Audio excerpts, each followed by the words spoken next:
Kemudian sabda Nabi SAW juga tentang kelebihan yang diberikan untuk beliau dan tidak diberikan untuk nabi-nabi sebelum beliau.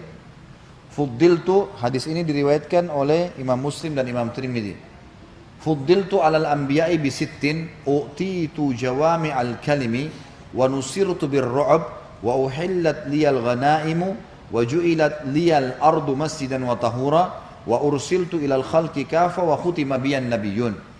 Aku diutamakan atas para nabi dengan 6 perkara. Nabi-nabi lain tidak punya nih. Yang pertama, aku dikaruniai jawami al-kalim. Ini artinya kemampuan berbicara singkat dan padat. Seperti contoh sabda Nabi SAW, la darar wa la dirar. Tidak boleh menyusahkan, tidak boleh disusahkan, gitu kan. Ini makna pendek tapi luar biasa bobotnya, gitu kan. Man ghasyana falaysa minna. Siapa yang menipu kami bukan golongan kami. Ringkas, padat, banyak hukum di dalamnya, gitu kan. Jadi namanya jawami al-kalim. Itu kelebihan pertama. Yang kedua, aku diberi pertolongan atas musuh dengan rasa takut. Dalam hadis lain dikatakan, musuhku akan takut dari jarak perjalanan sebulan. Jadi sebelum Nabi SAW menyerang, mereka sudah takut. Sebulan sebelumnya. Kemudian yang ketiga, dihalalkan bagiku harta rampasan perang, ghanimah.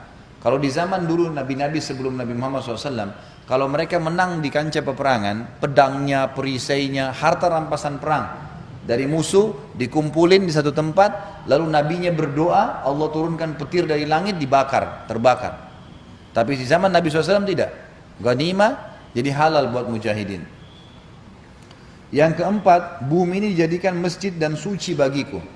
Semua bumi boleh dibangun di masjid. Selama itu bukan tanah milik orang lain, memang masih umum, boleh dibangunin masjid, ya. Dan makna yang lain adalah semua tempat boleh dijadikan sebagai masjid sholat. Misal gini, Bapak Ibu punya rumah 1000 meter, lalu Bapak Ibu niatkan, enggak deh saya mau, atau saya mau wakafin depan rumah saya 10 kali 10. Rumahnya 1000 meter, wakafin 100 meter untuk masjid. Disekat sama tembok saja, walaupun tidak ada kubahnya, dipakai sholat 5 waktu, pakai Jumat sudah hukumnya hukum masjid. Padahal tadinya rumah. Gereja dibeli misalnya, diganti jadi masjid, boleh. Karena dasarnya semua bumi itu bisa jadi masjid. Dan semua tanahnya suci. Tidak batal wudhu kita kalau kita lagi jalan di atas bumi, injak-injak tanah, tidak pakai sendal. Kecuali jelas di situ ada kotoran, baru batal. Kalau enggak. Ini termasuk hal hukum-hukum yang berhubungan dengan fikih. Lalu selanjutnya, kata Nabi SAW, dan aku diutus kepada seluruh manusia dan dengan pula kenabian ditutup. Sabda Nabi SAW yang lain adalah hadis diriwayatkan oleh Imam Bukhari. Kata beliau, man ata'ani faqad ata' Allah, wa man asani faqad asallah, wa man ata' amiri faqad ata'ani, wa man asa amiri faqad asani.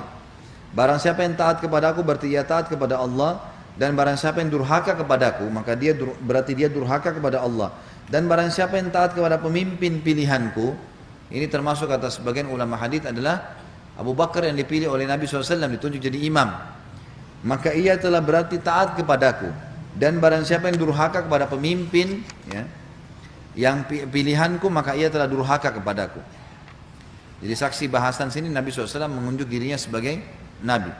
Juga hadis Nabi SAW yang lain riwayat Darul Qutni, dan hadis ini dinyatakan hasan.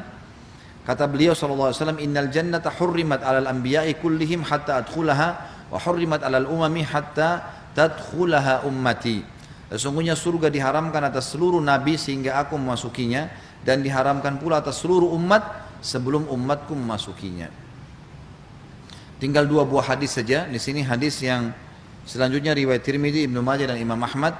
Semua ini membuktikan kenabian Nabi Muhammad SAW. Kata Nabi SAW, in idza kana yaumul qiyamati kuntu imamal anbiya'i wa khatibahum wa sahiba syafa'atihim ghairu fakhrin.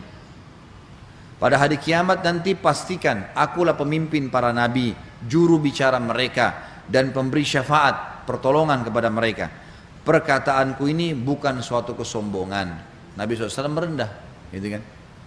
Dan beliau juga mengatakan dalam hadis terakhir dalam poin ketiga, dalil-dalil nakli ini adalah riwayat Imam Muslim, ana sayyidu waladi Adam yaumal qiyamah wa awwalu man yanshaqqu anhul qabr yaumal qiyamah wa awwalu syafi'in wa awwalu musyaffa'in.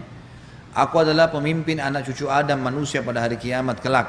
Orang pertama yang kuburannya terbuka pada hari kiamat, orang pertama yang memberi syafaat dan orang pertama yang dikabulkan syafaatnya. Orang pertama yang dikabulkan syafaatnya.